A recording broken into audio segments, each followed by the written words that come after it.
Hey YouTube, Joeboy here. So, One Piece chapter 1019 is out. If you guys haven't checked out that chapter yet, I suggest that you do so because I will be spoiling you. But now that you have, let's begin.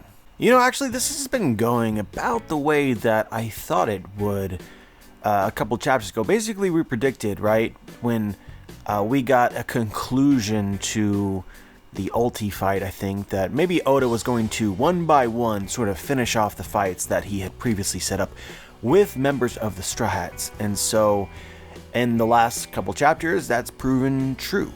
In the last couple chapters, obviously we got Jinbei versus Who's Who, and that was just awesome. With all sorts of different reveals. This chapter focused instead on Sasaki and Frankie, which was, it kind of went how Frankie fights kind of go. It was silly. And it was a nice breather, I think, from all the heavy stuff that we've been hit with. You know, you give a week, sort of continue to, you get more content, but you get to mull it over a bit. So I'm guessing that Frankie, by the end of this chapter, has finished off Sasaki, it appears. So the next chapter is probably going to include Robin and Black Maria. That seems like a very safe guess.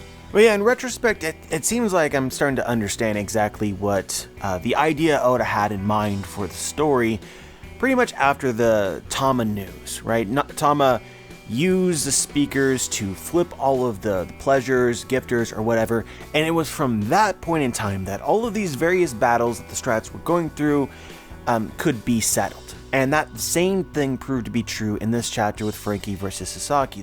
Frankie wasn't just fighting Sasaki, right? Sasaki had a bunch of allies just like Who's Who.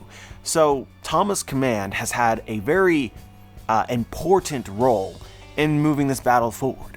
But I thought it was interesting how Oda decided to power scale Frankie for this fight. I mean, you get this general impression, and this is something that we actually speculated before Wano started, or sometime at the beginning of Wano, right, when we were predicting matchups. And pretty much my idea was, and many other people have the same idea too, is that Oda needs to prepare the Straw Hats for the Titanic 10, Blackbeard's captains, right?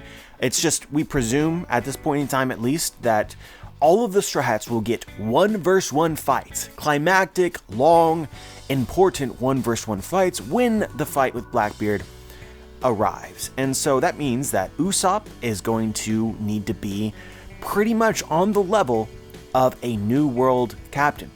Same as Nami, Frankie, Brook, Robin, all of these individuals in the Strat crew, they basically need to be considered to be of the Titanic 10 level. And so somewhere in the middle of Wano, Oda dropped this information about the Flying Six, that the Flying Six were all pretty close to being top tier New World captains. And from that one line alone, it felt important for the Straw Hat as a crew. Like, these fights felt like important power scaling milestones. To me, it felt like the Flying Six were the stepping stones to the Titanic 10. And probably in between there, it won't be as focused on the Straw Hat's crew strength as a whole. The Titanic 10, right, were all people that were such threats to the world government that they had to be sent to Impel Down. And then after that, they all probably are going to receive incredibly powerful devil fruits, some of the rarest and most wanted devil fruits in the world. So these are the people that Strats have to 1v1 fight. So in order to get that, you need to start building them up. And I kind of dovetailed here, but I thought it was interesting how Oda power scaled Frankie, in that it was pretty much implied that in base form, right? And I say base form, right? Frankie is in General Frankie, so that's not base form. But base form General Frankie versus Sasaki. Sasaki was stronger. There's even a line in there that Oda decided to include, which tells us a little bit of something, that Sasaki had pushed Frankie back all the way to the live floor. I actually really love this kind of power scaling. So it's like Oda's building up the kind of fighter that Frankie is. First off, General Frankie had the endurance, the durability to battle with Sasaki and all of his followers for a really long time and not really make much gains at all. General Frankie also had top tier moves that allowed him to finish Sasaki, knowing his weak point, quickly. And we know with a lot of these abilities that it depends on cola and things like that, so Frankie can't just throw some of the Kude burst, right? He uses that pretty much one time. But maybe this conversation will also make another aspect of this more apparent, right? There's a trend forming, I think, which is, right, Nami fought Ulti, but a big component, like the big thing that it appeared as though Oda wanted to accomplish wasn't Nami getting this conclusive, decisive victory over a captain. It was more so giving Nami a power-up in Zeus. That was the main point of her story. And so here at the beginning of this chapter, Sanji is fighting against Queen, and he says a constant barrage of beams. That sounds like tech Frankie would love to get his hands on. And then we actually have the fight, and it's pretty much implied that Frankie has limits as to how he can use his top tier moves, right? It's only one time or only a few times. So you can see here Oda is setting up Frankie's next power-up, just like Nami.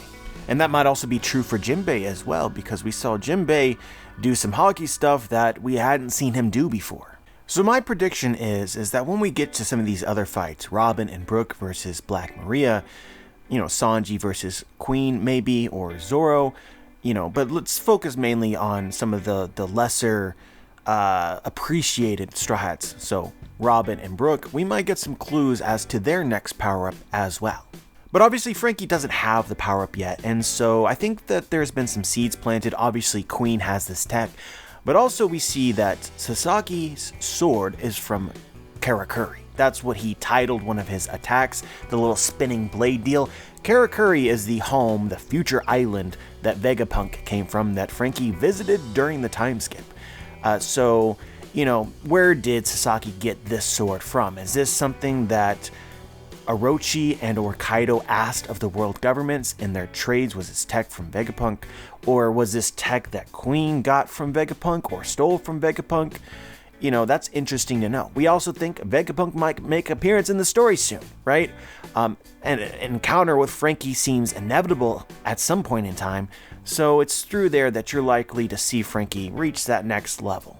But clearly these are designs that there wasn't any blueprints for in Karakuri when Frankie visited. It's something, all that stuff was supposedly old tech that Vegapunk had forgotten about. So what we have here with Queen and being able to fire more lasers, essentially, right? It's something new, or newer. But yeah, I really don't want to spend too much time talking about this fight, because this was just a chapter that was a better appreciated read than re-described to you in a review. It was a fun fight. It was, classic One Piece, laugh, basically, right? Sasaki, I don't even know what that attack was. He became a helicopter. Like, I suppose, right, Oda's logic is that people who have mastered their zone devil fruits can obviously transform, right? I mean, we can see, Chopper is a great example. There's so many attributes that when Chopper eats his Rumble Ball, he can emphasize, like his hair, or his legs, or his antlers, right? Or Monster Point.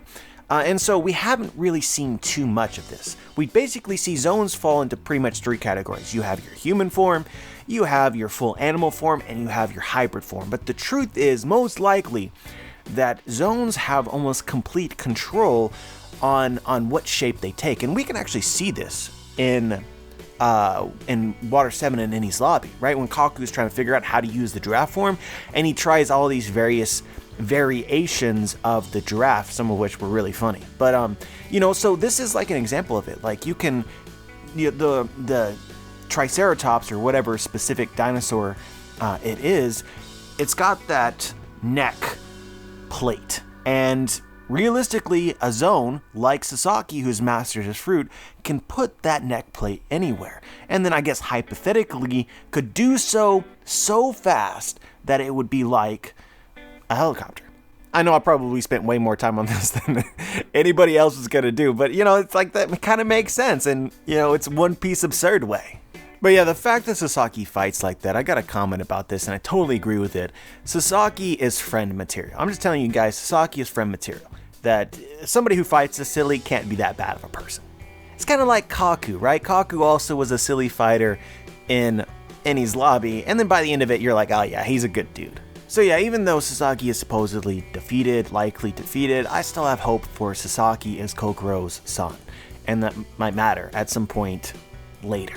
But I suppose more than anything, what I want to draw your attention to is the fact that the Straw Hats are winning their battles, and there isn't too much emphasis being placed on it, right? I mean, the fights themselves were rather short.